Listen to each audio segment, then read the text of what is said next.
Meus amigos, estamos aqui de volta. Como sempre, começamos invocando a Santíssima Virgem Maria, o Santo Padre Pio de Pietrelcina, para que roguem a Deus que nenhuma injustiça se cometa neste programa. Eu queria, antes de tudo, lembrar a vocês que de 1 a 6 de outubro eu vou proferir aqui em Colonel Heights, Virgínia, o curso Princípios e Métodos da Autoeducação. Inscrições e informações... Peraí. Onde está? Eita. Está aqui. Vocês podem, aqueles que queiram se hospedar na casa da professora Margarita, fazendo alguma economia, podem escrever para o Pedro Cava no e-mail pvcava@hotmail.com, ou então acessar a página da própria professora Margarita, http://margaritanois, nós é nies.com. Com o quê? N-O-I-Y-E-S, tá certo. Também há a opção de você se hospedar no Hotel Hilton Garden, em Colonel Heights. Você pode obter mais informações ou na minha página, ou pelo e-mail edui.ferro@gmail.com, ou pelos telefones 041 32091289, 041 9974 4443, 041 9650 9671 ou 041 9233 8822. Então, eu acho que a notícia desta semana no Brasil é a de que o juiz da Suprema Corte, o Toffoli, o famoso Toffoli, vai participar do julgamento do mensalão, o que é uma simples maravilha, porque ele é advogado de um dos réus. O Reinaldo Azevedo publicou na página dele, né, a procuração, né, que o Zé Dirceu nomeia seu advogado. Então, o advogado do réu vai julgar o processo. Escuta, isso aí já passou da fantasia, tá entendendo? É uma coisa incrível. Quer dizer, eu nunca na minha vida acreditei em golpe militar, nem apelei para a Força Armada, mas eu acho que agora não tem mais outro jeito. Quer dizer, se o próprio Supremo Tribunal Federal já virou uma palhaçada, já é o escritório da advocacia do PT, dos ladrões, então não tem mais jeito, porra. Alguém tem que botar um pouco de ordem nesse negócio, não é possível, é necessário. O ideal seria uma intervenção da própria sociedade. Quer dizer, o pessoal se organizar em massa, ir lá pressionar, como pressionar no tempo do julgamento do Collor. Mas acontece o seguinte, que para o julgamento do Collor havia toda uma rede de organizações bilionárias já programadas para isso, para juntar gente lá e pressionar o Supremo Tribunal Federal, ao ponto de que o então presidente, cujo nome agora não me ocorre, disse: o STF não é imune ao clamor popular. É isso? A frase que já é uma vergonha. Quer dizer que ele já entrou lá disposto a dar uma sentença que agradasse ao clamor popular. Mas fez isso uma vez, fez isso para um lado, pode fazer para o outro também. Tá certo?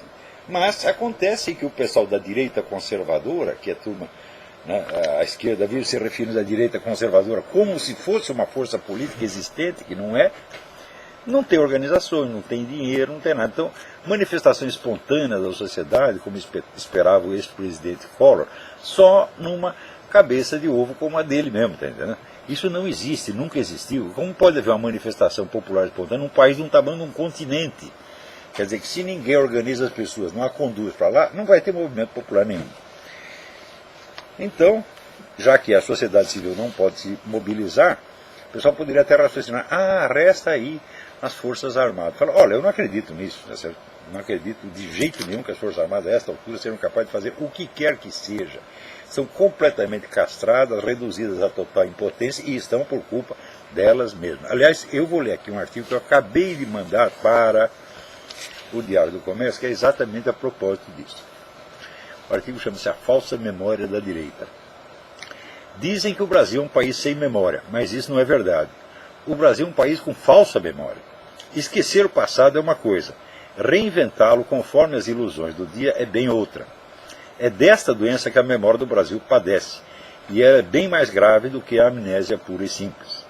Não estou falando da manipulação esquerdista do passado. Ela existe, mas é só um aspecto parcial da patologia geral a que me refiro.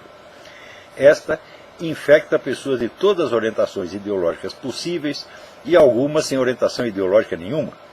Ela é um simples resultado da ojeiriza nacional à busca do conhecimento, portanto, à reflexão madura sobre o que quer que seja. Quer um exemplo de falsa visão do passado que não foi produzida por nenhum esquerdista? O país está cheio de almas conservadoras e cristãs que ainda idealizam o regime militar como se ele fosse uma utopia retroativa à encarnação extinta das suas esperanças. É verdade que os militares não roubavam, que eles fizeram o país crescer à base de 15% ao ano, que eles construíram praticamente todas as obras de infraestrutura em que a economia nacional se apoia até hoje, que eles acabaram com as guerrilhas, que no tempo deles a criminalidade era ínfima e que os índices de aprovação do governo permaneceram bem altos, pelo menos até a metade da gestão Figueiredo. Que tudo isso são méritos, ninguém com alguma idoneidade pode negar. Mas também é verdade que, tendo subido ao poder com a ajuda de uma rede enorme de instituições, partidos e grupos conservadores e religiosos, a primeira coisa que eles fizeram foi desmanchar essa rede, cortar as cabeças dos principais líderes políticos conservadores e privar-se de qualquer suporte ideológico na sociedade civil. Fizeram isso porque não eram conservadores de maneira alguma. Eram indivíduos formados na tradição positivista, forte nos meios militares até hoje, que abomina o livre movimento das ideias na sociedade e acredita que o melhor governo possível é uma ditadura tecnocrática. Pois foi uma ditadura de militares e tecnocratas iluminados o que eles impuseram ao país por 20 anos, rebaixando a política à rotina servil de carimbar sem discussão os decretos governamentais. Suas mais altas realizações foram triunfos típicos de uma tecnocracia. Seus crimes e fracassos, o efeito incontornável do desejo de tudo controlar, de tudo reduzir a um problema tecnoburocrático, onde o debate político é reduzido a miudezas administrativas e onde a iniciativa espontânea da sociedade não conta para absolutamente nada. O positivismo nada tem de conservador. Ele é, com o marxismo, uma das duas alas principais do movimento revolucionário. Compartilha com a sua irmã inimiga a crença de que cabe à elite governante remoldar a sociedade de alto a baixo, falando em nome do povo para que o povo não possa falar em seu próprio nome. Tal foi, acima de qualquer possibilidade de dúvida, a inspiração que acabou por predominar nos governos militares.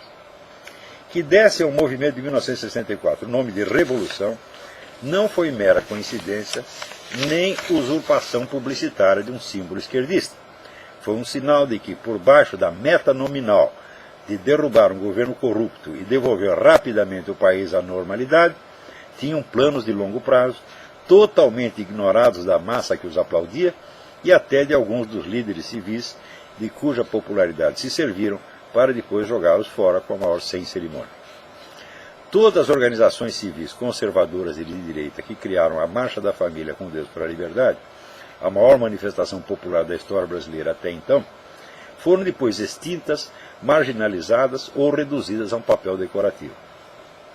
Como bons tecnocratas, os militares acreditavam piamente que podiam governar sem sustentação cultural e ideológica na sociedade civil, substituindo-a com vantagem pela pura propaganda oficial.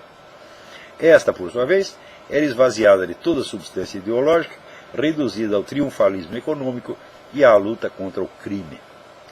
Gramsci, no túmulo, se revirava, mas de satisfação.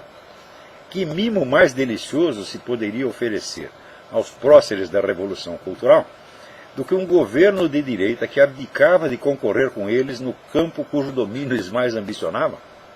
Naqueles anos, e não por coincidência, o monopólio do debate ideológico foi transferido à esquerda, que ao mesmo tempo ia dominando a mídia, as universidades, o movimento editorial e todas as instituições de cultura, sob os olhos complacentes de um governo que por isso se gabava de ser pragmático e superior a ideologias.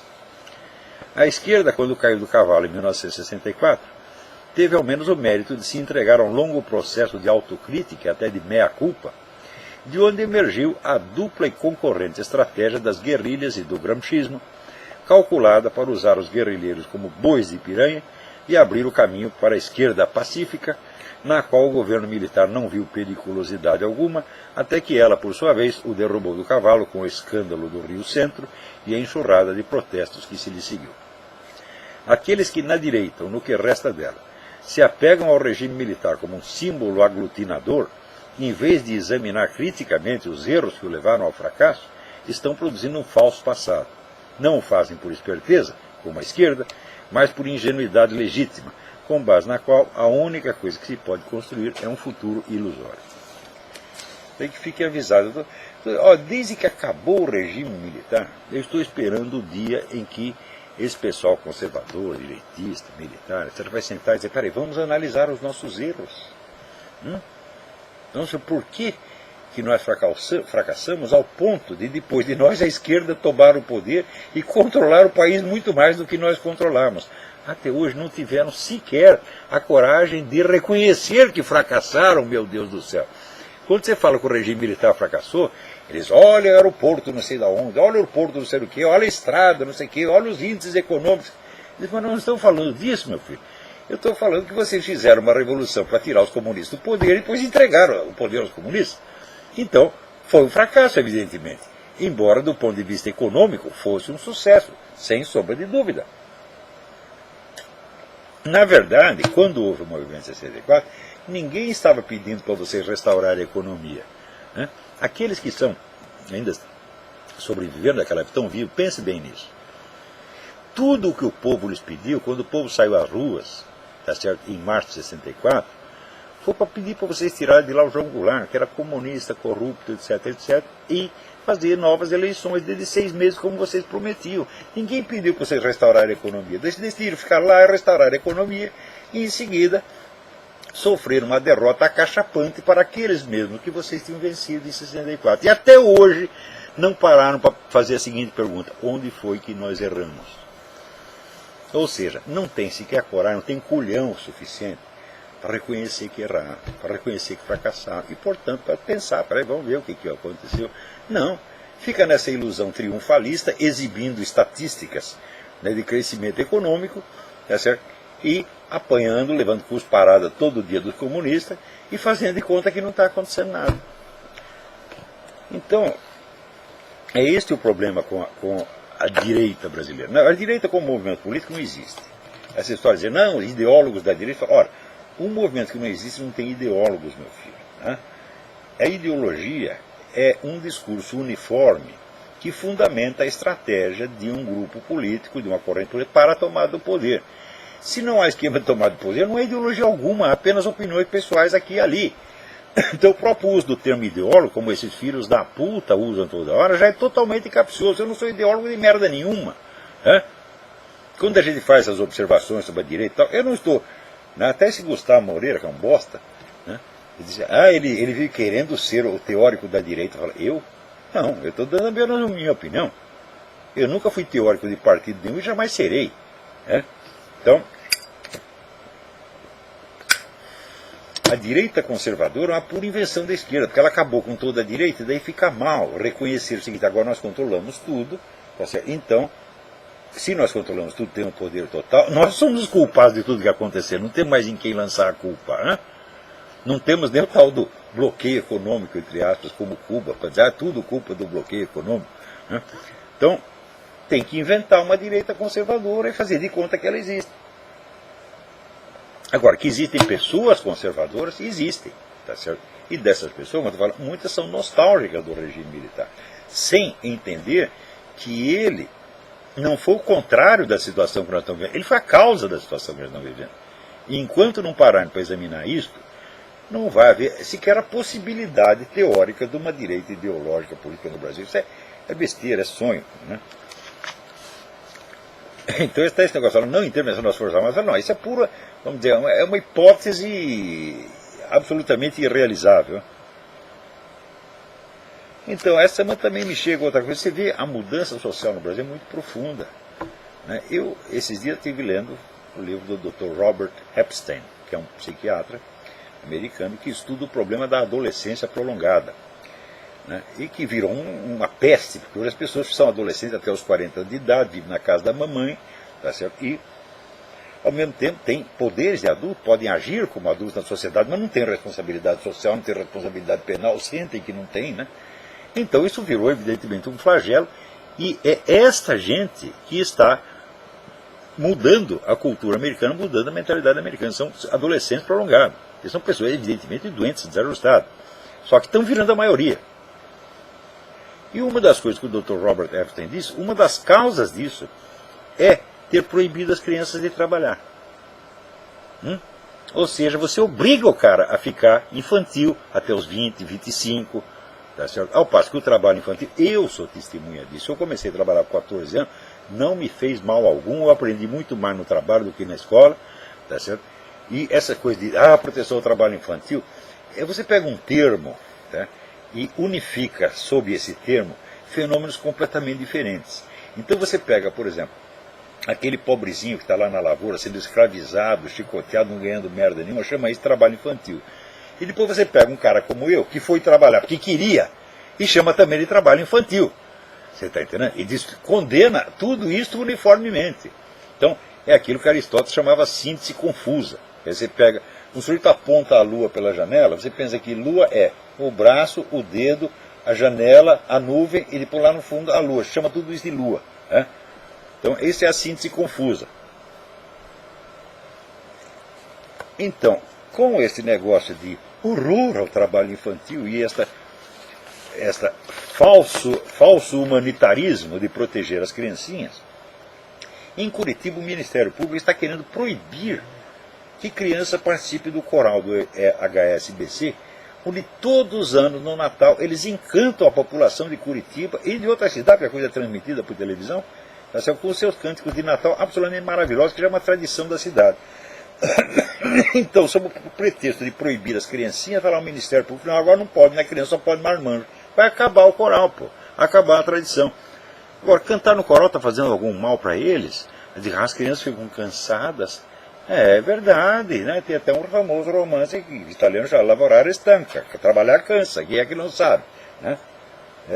Então, até o pessoal brincava em francês macarrônico, qu'est-ce que tu penses, que trabalhar não cansa, né? Então, é claro que cansa, mas fortalece, faz bem e dá uma renda para eles. Eles recebem um dinheiro para fazer isso. Então, é trabalho infantil, temos que parar.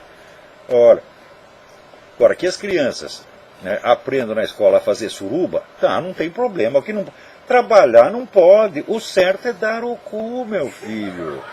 Ou comer o cu do vizinho, tá certo? Porra!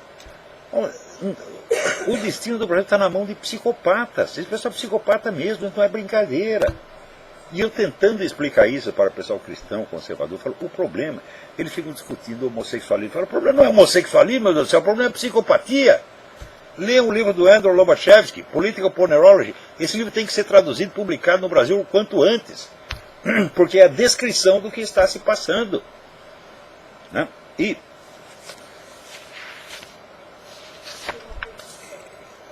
até aqui, olha, tem uma petição online contra esta medida do Ministério Público. É muito comprido o negócio aqui, não dá para... Vocês põem no Google, petição coral HSBC, e vocês vão achar. Tá bom? E também tem uma petição a respeito do Toffoli, para tirar esse Toffoli. Vai tirar o Toffoli lá dentro, o Supremo Tribunal Federal inteiro está vendido, quem é que não sabe, porra? É preciso fechar aquela merda. Como, aliás, é preciso fechar o Conselho Federal de Psicologia. Escrevi um artigo dizendo isso. Fechem o CFP porque eles não estão capacitados. Eles falam, eles estão querendo caçar o mandato, a licença da Marisa Lobo porque ela pratica um negócio chamado psicologia cristã. Eu digo, meu Deus do céu, a psicologia cristã é uma das correntes principais da psicologia do século XX, com um monte de nomes ilustres. Quer dizer, isso não é uma coisa que ela inventou e que saiu agora. Não, isso faz parte da história da psicologia do século XX. E por falar nisso, aqui, prova que esses caras são completamente despreparados, não para ser fiscais da profissão ali, para exercer a profissão de psicólogos. Asseguro para vocês. Põe esses caras num debate, eu em 5 minutos provo para vocês, por A mais B, que eles não entendem merda nenhuma de psicologia. Como em todos os debates que eu entrei com o senhor Alaor Café, o senhor não entende defender o marxismo, só não entende merda nenhuma de marxismo, e assim por diante. E como agora está entrando esse moleque, esse Gustavo Moreira, a história da escravidão, espera aí que tu vai ver. Eu estou lá botando no Mídia Sem Máscara, lentamente, pausadamente, a respostinha que ele merece. Né? Então, aqui, nos Estados Unidos foi feita uma pesquisa científica enorme, a mais séria, aplaudida por tudo quanto é psicólogo, todas as correntes, sobre isso aqui. Ex-gays. Os autores Stanton Jones e Mark Yarhouse. Ex-gays, a longitudinal study of religiously mediated change in sexual orientation. Então, exatamente terapias que se propõem pegar um sujeito que é gay e, se ele quiser, ajudá-lo a mudar, a abandonar o homossexualismo. Foi feita a pesquisa, a pesquisa demonstrou as seguintes coisas. Não houve nenhuma contestação dessa pesquisa até agora. Nada. 0, 0, 0, 0. Primeiro, a mudança é possível. Segundo, em muitos casos ela é bem sucedida. Terceiro, não faz mal nenhum. Então, o que eles observaram foi o seguinte. 38% das pessoas que se submeteram a esse tratamento tiveram bons resultados, abandonaram o homossexualismo, estão satisfeitíssimos. 29% ainda não obtiveram resultado, mas querem continuar o tratamento. Veja você. 4% pararam o tratamento, mas não voltaram ao homossexualismo. E 8% voltaram ao homossexualismo. Só 8%. Ninguém diz que o tratamento lhe fez muito mal, que o tratamento destruiu sua vida. Nada, nada, nada, nada, nada, nada. Então, olha aqui, seus analfabetos do Conselho Federal de Psicologia. Dá para ver aí na tela direitinho? Vão estudar, seus vagabundos. Não sei como permite que essa gente fique dando palpite. No Brasil, esse próprio Gustavo Moreira, o cara obteve o título de mestrado sendo monoglota. Como é possível uma coisa desta, meu Deus do céu? Mas se pode o presidente ser analfabeto, se pode o ministro da Educação escrever cabeçalho em vez de cabeçalho, então pode tudo. Vocês não têm mais respeito por vocês mesmo, brasileiros? Não, não tem não. Vocês querem mesmo se fuder, porra. Então, alô, tem alguém na linha aí? Tem ninguém. Então, é o seguinte, eu tinha começado aquela análise de qual é o verdadeiro problema com o movimento gaysista. Porque vocês ficam perdendo seu tempo fazendo discurso como o homossexualismo, que é um negócio que existe desde a queda de Adão, porra. Alguém sabe se Caim era viado? Não sabe, mas se não era ele, já tinha algum. Tá certo? Então é uma coisa que é inútil você ficar combatendo, meu Deus do céu.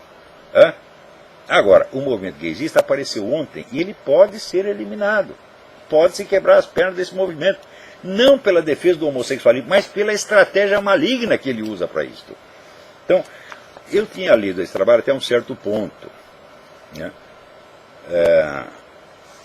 Então, vou continuar aqui.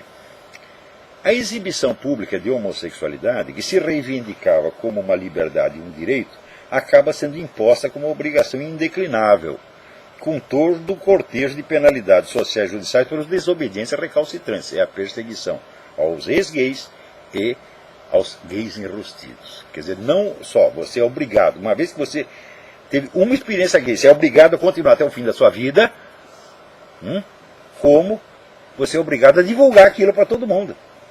E se não fizer isso, o movimento gay vai em cima de você.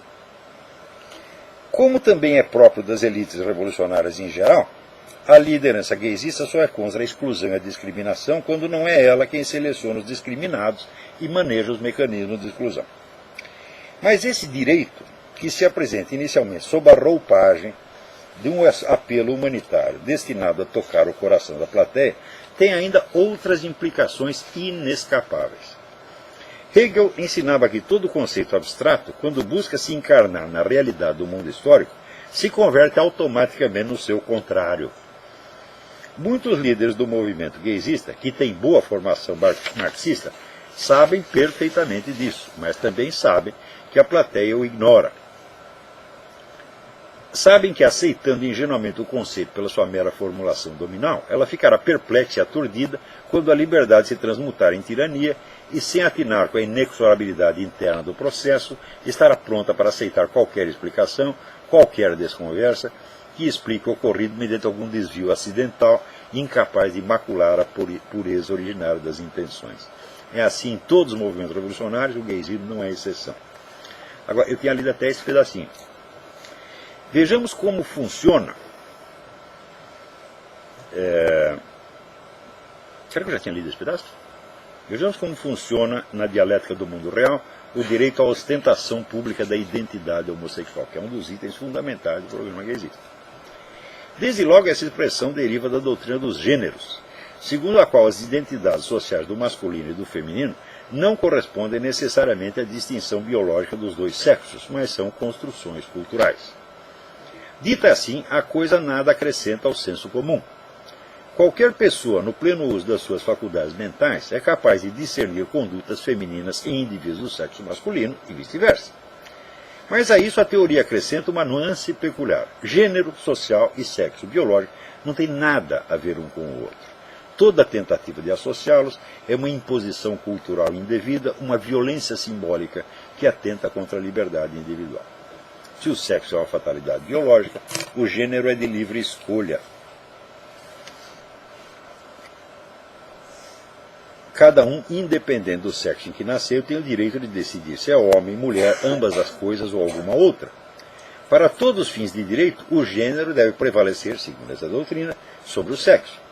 Se um sujeito decide que é mulher, tem o direito inalienável de ser aceito e tratado como tal, independente mesmo de submeter-se ou não à cirurgia de mudança de sexo. Se aquele que é legalmente mulher prefere conservar seus órgãos sexuais masculinos, ninguém tem por isso o direito de tratá-lo como homem, a não ser que ele o autorize.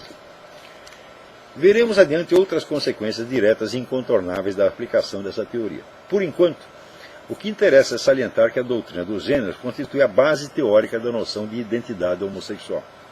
A crença corrente de que os homens são homens e mulheres são mulheres é apenas uma construção cultural. A identidade heterossexual. Em face dela, é legítimo erguer como alternativa outra construção cultural, a identidade gay ou identidade homossexual. Ninguém sabe se as inclinações homossexuais são uma herança genética, o resultado de influências culturais recebidas ou a simples manifestação de uma livre escolha. A liderança gay está consciente disso, mas já faz tempo que a Bíblia do movimento gaysista After the Ball, de Marshall Kirk e Hunter Madsen, 1989, determinou que esse detalhe não tem a menor importância. Para todos os efeitos, a propaganda gaysista deve proclamar que o homossexualismo é uma fatalidade genética imutável, quer o seja, quer não. A imposição da narrativa predomina sobre a realidade. Esse mandamento está na raiz do combate aos ex-gays e enrustidos, bem como no da transfiguração já mencionada do direito e obrigação eterna. Mas ela fundamenta, sobretudo, a noção mesma de identidade homossexual. Em que consiste, substantivamente, o direito de expressar em público essa identidade? Já que se trata declaradamente do confronto entre duas construções sociais ou identidades, não se pode compreender uma sem a outra. Como se expressam, como se manifestam em público, como se tornam socialmente visíveis essas duas identidades, homo e hétero. A identidade hétero, como coincide com a forma anatômica de seus portadores, expressa-se por signos convencionais e uniformes, vestuário, distribuição de tarefas, regras de etiqueta, etc. Todos esses signos põem de manifesto exclusivamente a diferenciação anatômica dos dois sexos. Não vinculam nenhuma referência direta ao desejo sexual. Ao contrário, em praticamente todas as culturas conhecidas, a expressão direta do desejo é socialmente reprovada, ou só é aceita quando é encoberta sob densas camadas de camuflagem convencional, ritual ou romântica. De modo geral, não só o desejo sexual, mas toda referência a funções fisiológicas é evitada ou contornada. Existe uma infinidade de trabalhos de antropologia sobre isso. Como encobrir as funções fisiológicas sob uma camada de símbolos, de rituais, de convenções, etc. É essencial para o desenvolvimento da civilização. Os homossexuais não diferem dos héteros por nenhum traço anatômico, nada os diferencia, exceto o tipo especial de desejo erótico que os move. O homossexual pode, por isso, passar despercebido e continuar ostentando a identidade correspondente ao sexo em que nasceu, a qual será aceita sem alterações, mesmo por quem saiba das suas preferências eróticas privadas. O homossexual masculino continua homem, a lésbica continua mulher. Dito de outro modo, ocupam os lugares que a anatomia lhes destinou no quadro da identidade heterossexual. A partir do momento, porém, em que o homossexualismo já não se entende somente como uma conduta, mas passa a ser uma identidade, a carapaça da identidade hétero tem de ser rompida e a homossexualidade tem de se manifestar como diferença visível. Bem, não há como fazer isso senão expressando publicamente o desejo sexual. Entende a diferença? Ou seja, de imediato, os homossexuais passam a desfrutar de um direito assegurado pelo Estado que nenhum heterossexual jamais teve, que é o direito de ficar expressando, direto ou indiretamente, o seu desejo sexual em público o tempo todo. Mais ainda, não há nenhum modo de restringir esse direito a certos lugares e ambientes em especial, porque a identidade gay é permanente e ninguém poderá ser obrigado a despir-se dela em igrejas, associações religiosas, lojas maçônicas, escolas, quartéis, repartições públicas, empresas ou em parte alguma. Ou seja, o direito de expressar publicamente a identidade homossexual é o direito de expressar desejo sexual em qualquer lugar, a qualquer momento, seja igreja, sinagoga, quartel, loja maçônica, o diabo. É um direito que nunca ninguém teve. Esteja onde estiver, o homossexual estará autorizado a expressar sua identidade, mostrando-se sexualmente excitado, atual ou virtualmente, perante quem quer que lhe pareça atraente. Não há outra maneira de mostrar que é homossexual. Como é que você vai saber se o sujeito é homossexual? Está escondido. Ele diz, mas eu não quero ficar enrustido, quero exibir, quero mostrar a minha identidade. E a única, como não tem identidade anatômica diferente, só tem um jeito de mostrar, mostrando a diferença de desejo. Por mais discreto que tente ser, a erotização da sua conduta será um traço permanente da sua presença, porque é ela e nada mais que o distingue como homossexual e é ela que expressa visivelmente a sua identidade gay. Vocês entenderam as consequências disto? Bom, das duas, uma. Ou tem uma classe especial, ou seja, só estes são autorizados a expressar desejo em público e os outros não, tem que continuar discreto. Ou então, vai ter que democratizar a expressão do desejo. Então isso significa que todas as regras de pudor que vigoram em igrejas, hospitais, escolas, serão todas derrubadas.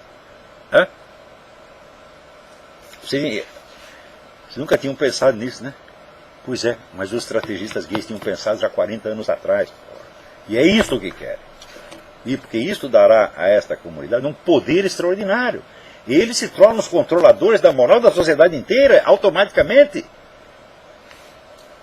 Nessas condições, será impossível fugir ao seguinte dilema. O direito à exibição pública do desejo será reservado exclusivamente aos homossexuais ou será estendido a toda a sociedade? Sim, porque nas condições usuais da convivência humana, pessoas heterossexuais não têm atualmente direito nenhum a esse tipo de exibição, exceto em ambientes especificamente designados para isso, como bares, boates, festas, bailes de carnaval, etc. O heterossexual que não seja capaz de resfriar a expressão visível do desejo no trabalho, ou numa igreja, ou numa casa de família, será no mínimo exposto à reprovação social ostensiva. Mas poderá até mesmo sofrer demissão do emprego ou penalidades legais. Mas o homossexual não, porque é o direito de expressar a sua identidade gay.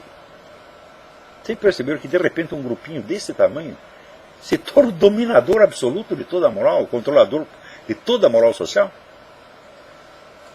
O direito à conduta pública erotizada será monopólio dos homossexuais, condenando o restante da população a vê-los fazer o que ela não pode fazer, ou ao contrário, será estendida a toda a sociedade humana, independentemente de sexo, identidade de gênero, profissão, idade, posição social, responsabilidades empregatícias, locais de residência e atividade, etc, etc.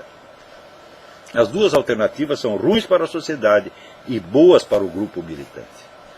No primeiro caso, a convivência de gays e héteros vai inevitavelmente degenerar em conflito constante, acirrando as contradições, como o dizem e o desejam ardentemente os estrategistas revolucionários, além de fornecer aos gaysistas novos e agora mais verossímeis pretextos para queixar-se de perseguição homofóbica. Isso vai necessariamente criar a rejeição e espalhar a homofobia. E daí, o que eles vão fazer? Vão pedir novas leis, nova proteção, mais poder policial e assim por diante. Tudo isso, gente, está calculado há 50 anos. E vocês caem na esparrela de ficar discutindo o homossexualismo, caem que nem os patinhos, é que nem o touro, que você chacoalha um pano vermelho e sai atrás do pano. Porra, pensa um pouco. Novos pretextos para queixar de perseguição homofóbica e clamar pela prisão dos infratores. Imagina o poder que isso vai dar a essa gente. No segundo caso, a erotização geral da conduta pública diluirá rapidamente todo o senso de pudor, de autocontenção, corroendo todas as hierarquias e cadeias de comando em que se assenta a ordem social, a economia e a justiça. A carnavalização da existência cotidiana estará a um passo do estado de revolução permanente. Em ambos os casos, o poder de controle do grupo que existe sobre a sociedade humana aumenta formidavelmente, na medida em que debilita todas as autoridades concorrentes, seja das famílias, seja dos empresários, seja dos líderes religiosos e assim por diante. Ou seja, o grupo que existe, e naturalmente os seus aliados, se torna realmente a força dominante, apta a controlar a conduta de todo mundo. Um caso que nesse contexto merece especial atenção é dos chamados transgêneros. À primeira vista, podem parecer uma exceção ao que ele estava dizendo. Afinal, um travesti ou transexual não mostra sua identidade de gênero pela simples presença física e modo de vestir, sem necessidade de ostentar desejo? Nada disso. Quando uma mulher se veste de mulher, ela está apenas se recobrindo das aparências que correspondem à sua forma anatômica inata. Qualquer sinal a mais que enfatize os seus desejos sensuais será considerado inadequado ou ofensivo no local de trabalho ou no ambiente familiar, quanto mais numa igreja ou numa solenidade oficial. O transgênero, quando se veste de mulher, não está revelando, mas bem ao contrário, encobrindo a sua forma anatômica sob uma camuflagem que não indica outra coisa senão o tipo de desejo, ou se quiserem, de fantasia sexual que o inspira. Ou seja, esse estará exibindo desejo sexual 24 horas por dia. O sujeito aparece vestido de mulher, o que ele está dizendo? Eu sou uma mulher por natureza, anatomicamente? Não. Ele está dizendo, eu me sinto mulher, eu gosto de ser mulher. E eu tenho atração pelo outro sexo, como uma mulher. Então, exatamente, é uma manifestação do desejo. Esse desejo não tem de ser necessariamente homossexual. Isso é importantíssimo. Pode ser bissexual e até estritamente hétero. Há travestis que atingem o cume da excitação sexual quando se sentem mulheres envolvidas numa relação lésbica. Então, significa que este tipo de desejo, qualquer desejo que ele sinta, ele está autorizado, vamos dizer, a manifestá-lo permanentemente. E vocês vão ter que engolir, meu Deus do céu. Então, outra coisa. Você, quando vê o sujeito vestido de mulher, você não sabe, primeiro, se ele realmente se sente mulher, se ele, ao contrário, tem excitação sexual em vestir-se de mulher, sentindo que é homem, você não sabe. Agora, se você diz que o camarada é homem, o primeiro pode se sentir ofendido e o segundo não. Como é que você vai saber? Ou seja, você está inteiramente à mercê do que aquele sujeito queira. Ele pode sentir-se ofendido ou não, e a coisa será crime ou não, conforme o que dê na cabeça dele. Você imagina o poder que isso concentra na mão desse grupo militante, gente. Outros sentem-se especialmente excitados entre o contraste da sua forma externa feminina e o sentimento de ter por baixo dela um vigoroso membro viril. Tem muitos que gostam disso. Então, quer dizer, as consequências políticas, jurídicas, sociais, etc., desse negócio são monstruosas. O homossexualismo, dentro disso, é dos males o menor, minha gente. Quer dizer, se você não entende que o movimento gaysista é um componente do movimento revolucionário, e, portanto, ele tem uma abrangência estratégica, ele não se destina somente às suas finalidades nominais. Se você não entende isso, você cai que nem um patinho, você cai na armadilha do pano vermelho, porra, que é o que está acontecendo com católicos, protestantes, etc, etc, etc. Tudo isso é um esquema de poder muitíssimo bem concebido e muitíssimo bem articulado e que vem em associação com outros movimentos revolucionários, porque isso não vem sozinho. Por exemplo, se você sabe que o sujeito é de esquerda, você sabe que ele apoia o movimento gay. Não é isso? E no ponto onde haja absoluta incompatibilidade, como, por exemplo, gaysistas radicais islâmicos, o que eles fazem? Eles não falam disso. Você não vê entre choque. Você não vê a discussão disso aí. Porque não convém, vai romper a unidade da esquerda. Então, até nesse ponto, a estratégia gaysista está muito bem inserida dentro da estratégia esquerdista total. Agora, se você não quer entender a estratégia gaysista, você quer simplesmente protestar a ismo contra coisas que o desagradam, então vocês são crianças, meu Deus do céu. E lugar de criança certamente não é na política, né? Então estão lá. Espera aí, tem alguém aí? Alô, professor? Sim, quem é? Fernando do Rio de Janeiro, é um prazer falar com o senhor, tudo bem? Prazer é meu, tudo bem? Professor, quero fazer uma pequena observação. O senhor acompanha o senhor há algum tempo, procuro estudar os seus trabalhos, seu trabalho. Eu observei de férias ano passado na Croácia, mas precisamente em Split, quando numa roupa de uma passeata aqui, a própria população se insurgiu contra os manifestantes, uma vez que eles exibiam, inclusive, imagens sacras e do Papa.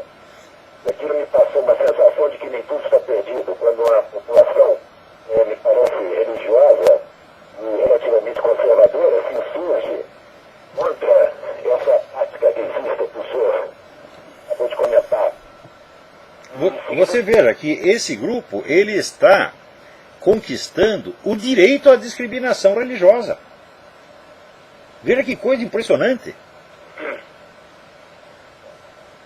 Eu queria perguntar também, a sua opinião a respeito de um personagem que no meio americano, hoje em dia na sociedade americana, ele já aparece aqui pelo Brasil também, eu já o conheci de algum tempo. A sua opinião a respeito do trabalho desenvolvido pelo Dr. Deepak Chopra aí nos Estados Unidos? Eu não o tenho acompanhado, eu estou consciente de que pode ser importante, mas eu não o tenho acompanhado, eu não posso dar palpite nenhum, mas eu prometo que vou me informar. Você é a 20ª pessoa que me atrai a atenção para o trabalho dele. E eu não tive tempo ainda de examinar melhor. Agradeço, de qualquer modo, a sua dica, eu vou atrás. Ok, professor, foi muito bom falar com o senhor, é muito bom ouvi-lo todas as quartas-feiras, um enorme prazer. Muito obrigado, muito obrigado. Então, vocês vejam, eu até toquei nesse assunto semana passada, quer dizer, por que eles fazem, vamos dizer, esses espetáculos de carnavalização pública? Vão lá, mostram suas bundas, seus pintos, né? Achincalham símbolos religiosos. Por que eles fazem isso?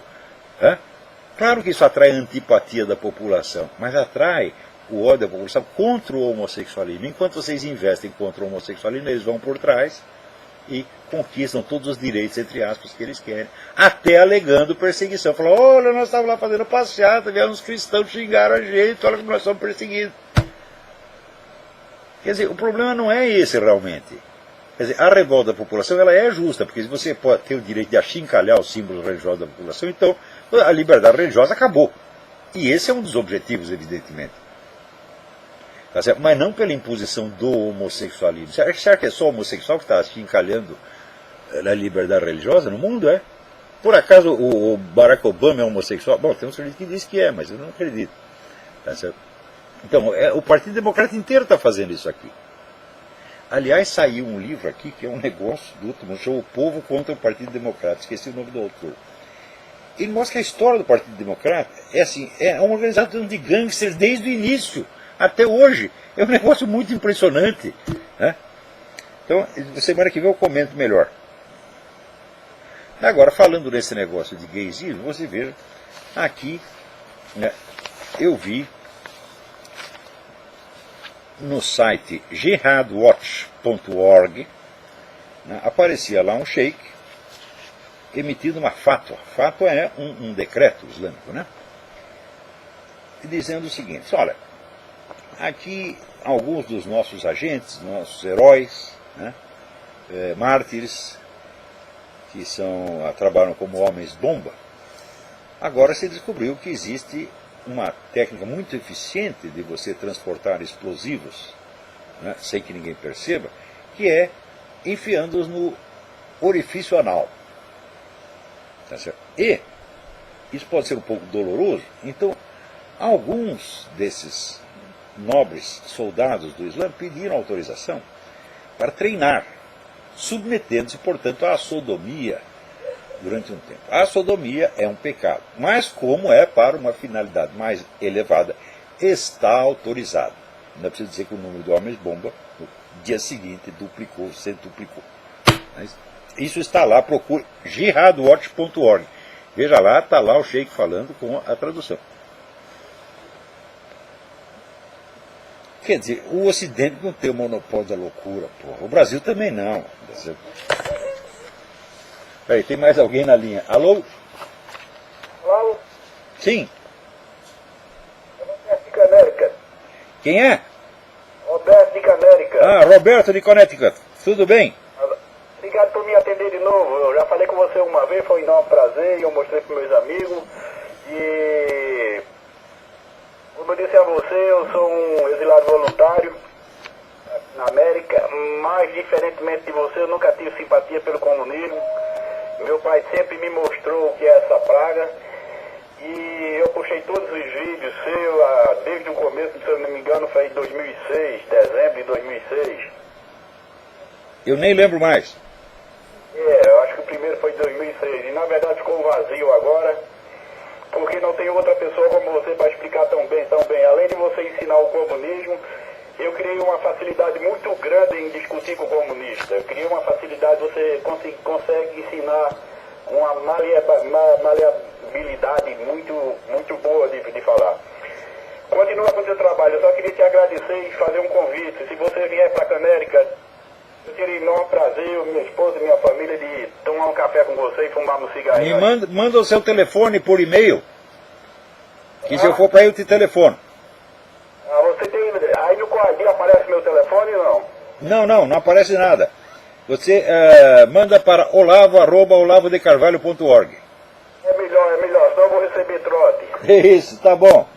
Se vier pro lado de cá, por favor, adoro sem dúvida. Eu, minha família e meus amigos. Sem dúvida, será um prazer. Obrigado eu. Por falar em obrigado, eu quero aqui agradecer publicamente a duas pessoas. O Rodrigo Constantino, que assumiu a minha defesa no caso lá do deputado Jean Willis, se bem que a defesa depois se mostrou necessária, porque a mensagem era falsa, mas valeu a intenção. E o Sidney Silveira, do qual já falei horrores, aliás, merecido naquela época. Mas o Sidney Silveira, ele ficou muito doente, teve uma crise, e quando a gente fica doente, a nossa consciência amplia. Ele começou a rever muitas coisas e decidiu ler o meu livro sobre Maquiavel, sem preconceito. Gostou muito do livro, fez lá muitos elogios ao livro. Então, agradeço muitíssimo ao Sidney Silveira, que Deus te abençoe, que Deus te proteja. Aliás, o Sidney Silveira, ele está muito doente, tá certo? E continua lá fazendo o seu trabalho, agora, já num patamar de consciência mais elevado que antes, quer dizer, é um mérito. O sujeito teve um problema e ele usou o problema como um instrumento para aprofundar a consciência. Mostra que é um homem de bem, realmente. Então, o Sidney Silveira está muito doente. Eu procurei no site dele um link para doações. Não tem. Mas deve pôr. No Brasil, todo mundo é fofoqueiro, malicioso. Você põe lá um negócio chamado donate, eles dizem, ele está passando o chapéu, ele está pedindo esmola. Aqui nos Estados Unidos é a coisa mais simples. E no Brasil ninguém estranha que o PT colha dízimos. Dízimo é modo de dizer, porque às vezes é 10%, 20%, 30%. Também ninguém estranha que o Bispo Macedo aí tome dinheiro das pessoas. Mas se você for um simples link, donate, todo mundo fala mal. Então, o Brasil é o país dos subsídios, porra. Então, ninguém precisa botar um botão. Mas se o PT vai botar um botão donate, não precisa botão, pô. As pessoas já correm para dar dinheiro para aquilo. Mas eu sugiro que o Sidney coloque, porque ele tem muitos leitores e amigos que gostariam, tá certo, de ajudá-lo, seja nesta hora difícil, seja para o prosseguimento do seu trabalho. Tá? Então, faça isso. Vai lá no PayPal, se inscreve, cria uma conta no PayPal e põe lá um botãozinho. Peraí, tem mais alguém na linha aí. Alô? Alô, quem é? Alexandre. Alexandre? Tudo bem? Eu tenho 3 perguntas sobre o movimento transhumanista. Ih, rapaz, isso é um bando de louco. O avanço da tecnologia e o aumento do conhecimento sobre a natureza poderá um dia permitir que um homem viva mais de 200 anos? A segunda pergunta, qual seria, na sua opinião, o limite cronológico e o limite moral ou religioso da busca científica pelo aumento da expectativa de vida dos homens? Mas o movimento transhumanista vai muito além da ideia de simplesmente aumentar a longevidade. Aumentar a longevidade eu acho que é uma obrigação. Nós temos que nos esforçar para que as pessoas, né, vivam mais e melhor. Isso é obrigação até de quem tem os meios de fazer. Porém, o que eles querem é dotar o ser humano de capacidades que o ser humano não tem e que são copiadas de animais. Não é isso? Então, o símbolo do movimento é aquele filme Os Lobos Não Choram, em que um zoólogo vai para o Alasca estudar os lobos e, no fim, né, ele vira um lobo. Quando os lobos saem correndo atrás das renas, ele fica pelado e sai correndo atraído pelo cheiro das renas. Ele obteve um acréscimo da sua capacidade olfativa, tá certo? E está louco para matar uma rena a dentadas, quer dizer, ele se lupiniza, né? Então, vamos dizer, o movimento transhumanista, o que ele quer é dissolver a imagem do ser humano e fazer o ser humano um produto industrial, de modo que a forma dos seres humanos do futuro será determinada pela equipe de cientistas a serviço do governo. Isso é uma monstruosidade em si mesma, tá certo? Você veja, Aristóteles já dizia que a ciência ela deve partir do conhecimento do senso comum, tá certo? E aperfeiçoar. Mas a ideia, vamos dizer, de certos cientistas ambiciosos não é aperfeiçoar o senso comum, é substituí-lo. Dizer, as coisas não são como você as vê, são como nós as vemos. O que é uma coisa que outro dia eu posso demonstrar que é absolutamente impossível, é ilógica. Quando não teve essa semana, né, a semana passada, aquele manifesto de um cientista que dizia os animais também têm consciência. Eu digo, descobriu que merda fede, porque Aristóteles já dizia isso, pô. Isso é uma coisa. Agora, eles têm consciência animal. Então, qual é a prova que os animais têm consciência? Eles sentem e eles pensam. Eu falei, mas é claro que animal sente e pensa. Puta merda. Agora, a consciência humana não é isso, meu filho. A consciência humana é a capacidade de você ter uma visão abrangente de todo o seu ser e de toda a sua concepção do mundo e poder aprová-la ou reprová-la. Quer dizer, a consciência humana está num outro patamar absolutamente inatingível por qualquer animal. Mas eles querem equalizar. Quer dizer, o sujeito sente que ele é igual a um jumento, uma galinha, né, um leão, uma ameba, tá certo? E eu já comentei aqui, esses caras que acham, né, os direitos dos animais. Então, eles falam dos direitos dos animais, mas quando eles falam assim, é galinha, é pato, é leão, né, etc., eles não falam do direito das amebas, dos direitos das baratas, dos direitos dos vírus. Por quê? Isso é uma odiosa discriminação, porra! Se todas as formas de vida animal têm lá seus direitos, os vírus e bactérias também têm que ter. Porque só porque elas não fazem mal, isso aí é homocentrismo, né? Então, eu estou coletando aqui, eu vou escrever um negócio sobre isso. Quer dizer, esse culto dos animais é uma coisa absolutamente monstruosa. Tem aqui um filho da puta aqui, assim, ele pega uma pessoa que foi vítima de um ataque animal, que foi mastigada por um leão da montanha, ou por um lobo, ou por um urso, né? E pega a pessoa traumatizada, paga um dinheirão para ele, daí ele leva o cara no mesmo lugar onde sofreu o ataque, né? E mostra então, né, lobos domesticados e ursos domesticados para ele aprender a passar a mão no urso e não ficar mais com medo do urso, aprender que o urso é uma pessoa gentil, que aquilo foi apenas um engano, né? Foi uma loucura passageira que acometeu o urso, onde já se viu, né? Você vai ficar com preconceito contra os ursos só porque um urso arrancou a sua perna ou comeu a sua mãezinha, né?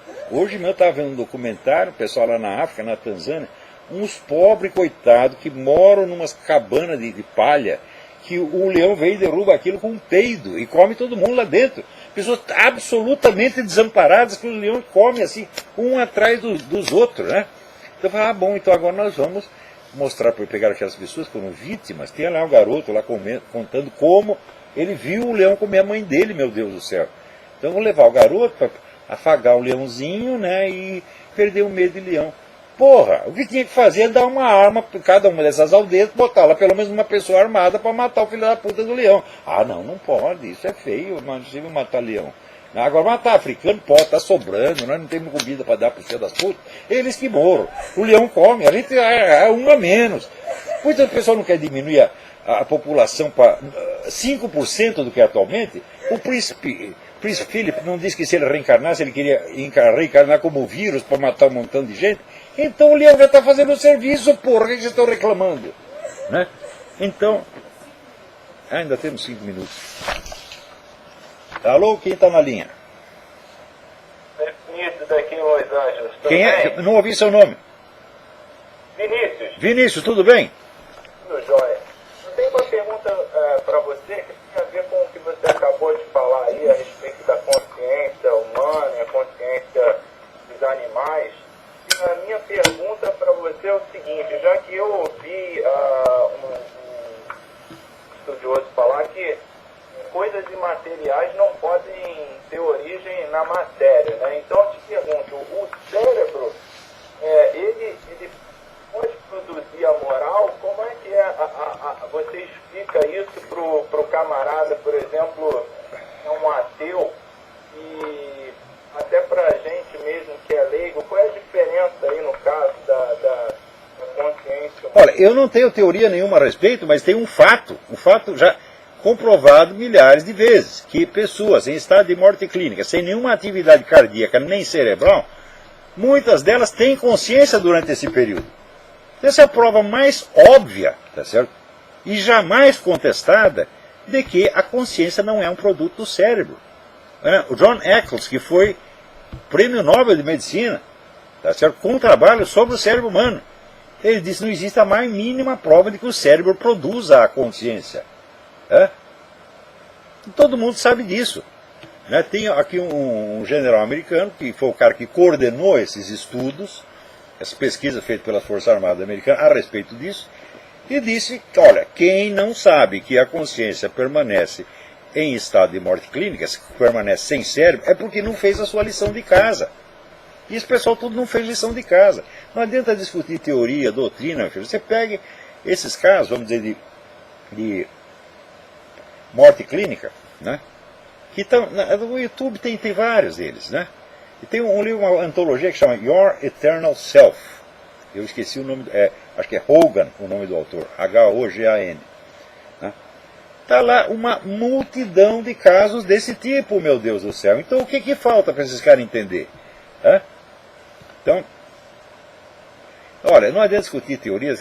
Querer converter as pessoas, até as pessoas me perguntam aqui, como é que eu faço para convencer os outros? Eu falo, não, você não tem que convencer ninguém. Passe 20 anos, eu não vou tentar convencer ninguém, eu vou apenas esclarecer para mim mesmo as minhas próprias ideias, e vou estudar e vou conhecer a coisa a fundo. Um dia, quando você começar a falar, você tem a persuasão natural. Você acha que eu aplico técnicas de retórica, etc? Não aplico merda nenhuma, porra. Né? Então, isso aí o Quintiliano, o mestre da retórica, já dizia que a principal coisa é o seguinte: se você conhece o assunto e sabe o que você quer dizer, você não precisa de técnica nenhuma. Quer dizer, o próprio pai da retórica já dizia isso. Né? Então esse é o segredo, conhecer o assunto a fundo. Agora, enquanto você está estudando, fique quietinho no seu canto, seja humilde, não tente convencer ninguém, não. Eu fiquei quieto durante um tempão. Você não esqueça que eu publiquei meu primeiro livro com 48 anos de idade. Até lá eu ficava quietinho no jornal, trabalhando, só escrevia o que mandava, de vez em quando me chamava, eu fazia uma conferência aqui ou ali. Tá? Então não tenha pressa em convencer ninguém. Tá? Ore pelas pessoas, é isso que você deve fazer. Vai estudando e firme as suas, não digo convicção, mas o seu conhecimento. Depois o negócio fica fácil. Mas mesmo assim, vai ter sempre um filho da puta querendo se meter a besta com você, que nem esse Gustavo Moreira, que falou besteira pra caralho, meu Deus do céu. Só que ele ficou vários meses esmiuçando lá coisa nos meus artigos para reclamar. Vários meses. Eu não tenho vários meses para conceder a ele, mas eu prometi que eu vou conceder a ele essa semana. Vou escrever várias coisas e estou botando aos pouquinhos lá no Mídia Sem Máscara, e ele vai ver o que é bom para tosse. Tá? Então, acabou o nosso tempo, até a semana que vem, muito obrigado.